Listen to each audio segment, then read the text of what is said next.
folks. Today we are in my living room. There is construction as usual, but today for some reason there is a lot of yelling and it's very distracting. So hopefully it's a little bit quieter in here. Today's video is going to be a combination of going through my TBR for Indigathon and talking through those prompts. And then also doing the questions for the Indigathon YouTube tag. I'm going to lump them in one video because I want to make sure that all of that gets out while we're still in November. So Indigathon is an Indigenous authored focused reading challenge that was started by Brody from Etu Brody and Michelle from Thor Wants Another Letter. I will link each of their channels and the Instagram for Indigathon in the description box below. So the prompts for this year, they have a cute little bingo card that has the 9 prompts. So the prompts this year are intersectionality, new to you author, other than 5 civilized tribes, middle grade, there's a free space, a buddy read, other than the US focused, the group book, which is Heartbeat Braves by Pamela Sanderson, and non-bookish media. Stopped counting on my fingers there. So, I'm gonna go through my little TBR real quick. I'm committing to 4 of the prompts. There's just a lot going on, and we're already halfway through the month by the time I'm filming this. So I'm committing to 4. Maybe I will get a 5th, depending on my library. I'll get into it. So, the first book I'm going to commit to, which I did already read at the very beginning of the month, is Love Beyond Body, Space, and Time, which is gonna fill my prompt for intersectionality because this is an Indigenous LGBT sci-fi anthology. It's sci-fi and also speculative fiction, so there are a couple of stories in here that are not strictly science fiction in the traditional sense, but there's something a little bit beyond realism in them. I've already read it. It's a really cool little collection. I'm going to read the authors that are featured in this. This collection features prose stories by Sherry DeMaline, Gwen Benaway, David Robertson, Richard Van Camp, Mari Kurisato, Nathan Adler, Daniel Heath Justice, Darcy Little Badger, Cleo Kiahana. There's an introduction by Nigan Webidam James Sinclair with a foreword by Grace Dillon, and it's edited by Hope Nicholson. So, prompt number 1. And then, featuring another author from that collection is Elatsoe by Darcy Little Badger. This is, I just started reading this last night. I'm just like a dozen pages into it. So this is going to fill my new to you author, except since I read that short story, she's not. She was new to me when I picked the book up. So, okay. Anyway, so this one I have just started, and I have heard nothing but rave reviews for it. The cover is so friggin' gorgeous, and it's got little kind of pencil illustrations all throughout the book. So great. Okay. So the next one I'm going to commit to is the group book Heartbeat Braves. That one I'm going to get through my library, but last I checked the waitlist is very short for that, so that one feels easy. And then for non-bookish media, I am going through some of the episodes of All My Relations, which is an Indigenous Voices focused podcast.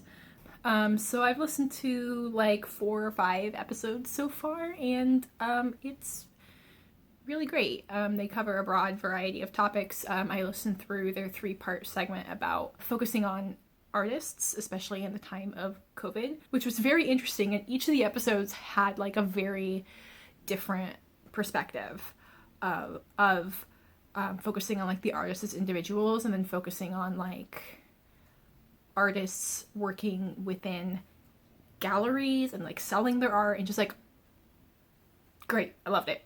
All right, so those are the 4 that I'm committing to. And then to fill my prompt of other than 5CT, I am on the wait list for The Only Good Indians and Winter Counts for my library, but both of them have over 100 holds already on them, so I'm not gonna put money on that they're gonna become available before the end of the month, but I have been seeing a lot of books come available with still several dozen hold lists on them because a lot of people are skipping on them, so maybe I'll get lucky. We'll see. We'll also see if I have time to read them. Now we're gonna get into the questions for the Indigathon YouTube tag. I will have all of the tag questions listed in the description box and the link for the original videos that explain the prompts. So if you also like to make bookish media stuff, and you would like to participate in this, please feel free. Okay, so there are 6 questions, nice and short. So, question number 1. What is your favorite native authored book?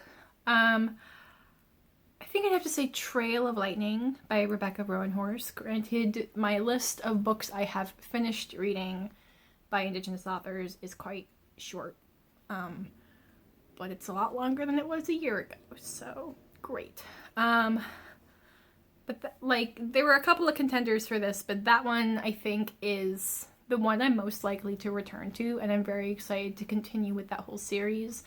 And I like urban fantasy, and I like kind of like post-apocalyptic fantasy, but I don't like post-apocalyptic fantasy where it just feels like at any moment your protagonists are not going to survive. But with Trail of Lightning, yes, there are circumstances where you're like, oh man, how are they going to get out of this?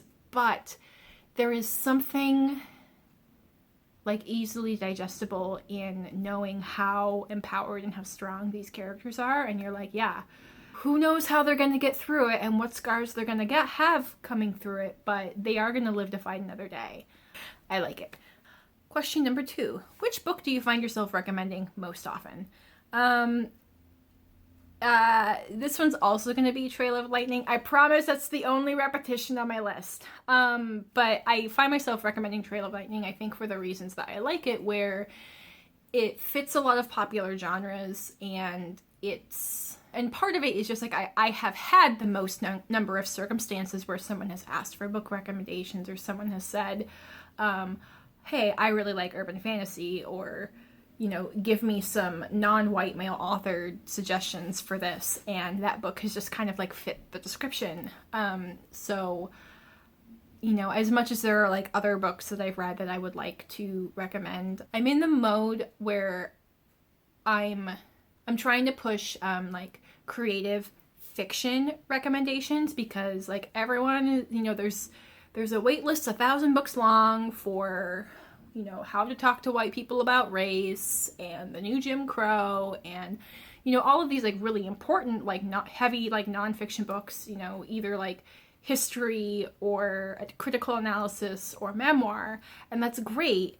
But time and time again, I still see people being like, okay, but what about celebrating the joy and the creativity that people from these communities also create? That all kind of feeds into my motivations for like recommending a book that I think people are actually gonna pick up. Once they know it exists, they're actually gonna be interested enough to pick it up in the near future. And it's also excellent and a fun time. Question number 3. A book that you picked up because of someone else's recommendation. That's going to be Mind Spread Out on the Ground. This was a book that I learned about through Thunderbird Woman Reads. She has also started making YouTube videos. I will link her info in the description box as well. If you want to find someone who is chock full of Indigenous-centered book recommendations, like her Instagram is fantastic.